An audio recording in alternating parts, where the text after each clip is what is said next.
Hello and welcome back to another session of Therapy and Panels.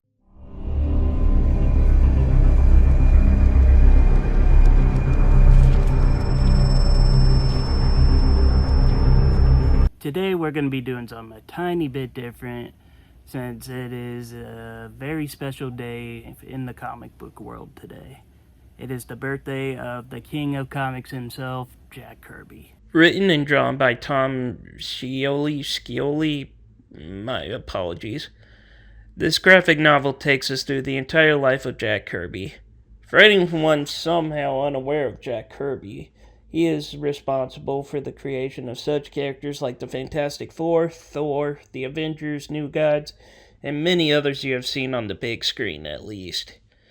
One interesting thing with this book is that it is not just an autobiography, but it's a biography written from the point of view of Jack, thanks to extreme research done by Tom using interviews Jack has done throughout his life. So, with that underway, let's take a look at the epic life of the king of comics.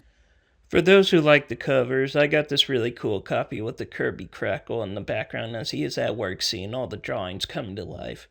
It's a beautiful depiction of Jack Kirby at work. He was born Jacob Kurtzberg in 1917 and grew up in Brooklyn during the Great Depression.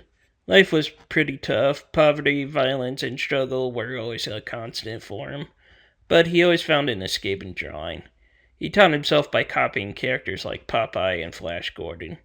One of my favorite things in this was just how he would just draw on the walls like a super little kid, angering his landlord. A fun little fact about his childhood.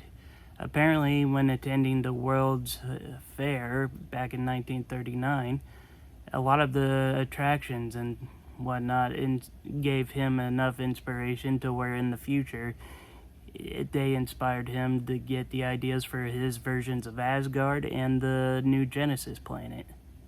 It's something that I personally never even knew of myself. After honing his skills throughout the years, he eventually teamed up with writer Joe Simon, and together they created Captain America in 1941, months before the United States entered the war. The iconic cover of Cap punching Hitler was just some of their magic that the two made together. The Captain America stuff was crazy, as apparently a lot of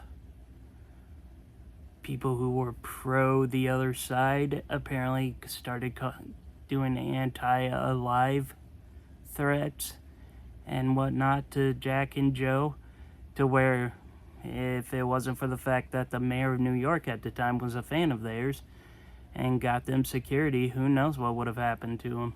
After his early successes, Kirby served in World War II as scout in Europe, often in dangerous combat zones. The experiences he had there, seeing both heroism and horror firsthand, would inform the epic battles and struggles in his later comics. But it wasn't all smooth sailing. After the Golden Age in his war service, work dried up and he struggled to support his family, taking freelance gigs whenever he could. Often underpaid and uncredited, these were challenging years both personally and professionally. Everything changed when Kirby returned to Marvel in the 1960s. Partnering with Stan Lee, he co-created the Fantastic Four, Thor, Hulk, X-Men, Black Panther, and the Avengers. But while Kirby was shaping Marvel into a powerhouse, he wasn't exactly getting the recognition or the rights he deserved. Marvel's system always credited writers like Stan Lee more prominently, and it left Kirby in the shadows despite his massive contributions. The lack of credit and ownership was a constant source of frustration and a wound that stayed with him throughout his career. I can personally fully understand the frustrations. I mean, all that hard work and effort you put into something and you don't even get any credit or really any money for it. Like, it shows throughout this whole thing that Marvel, for example, did a lot of screwing over with Jack by just redoing old drawings he did for them back 10 years ago, and they didn't even bother to even give him residuals or anything like that. As an artist myself, I can totally relate for something like that. Eventually, Kirby left Marvel and went to DC Comics, where he launched his legendary Fourth World series, that introduced characters like Darkseid, Mr. Miracle, and the New Gods. Later on, he did work in animation, contributing designs to shows like Thundar the Barbarian, which I personally never even knew.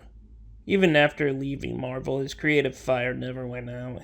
He passed away in 1994, but his influence is everywhere, from the biggest Marvel blockbusters to the way comics are drawn today. Kirby's fingerprints are left all over pop culture. His story is one of incredible imagination, but also a reminder of how important it is for artists to be properly credited for their work. And with that, that is the epic life of the King of Comics. And for my diagnosis, this was a fantastic read. You can tell a lot of work and effort was done in this book just from all the research to make it feel like an autobiography done by Kirby himself. The artwork is beautifully done, expressing the frustrations and such that Kirby felt throughout his life.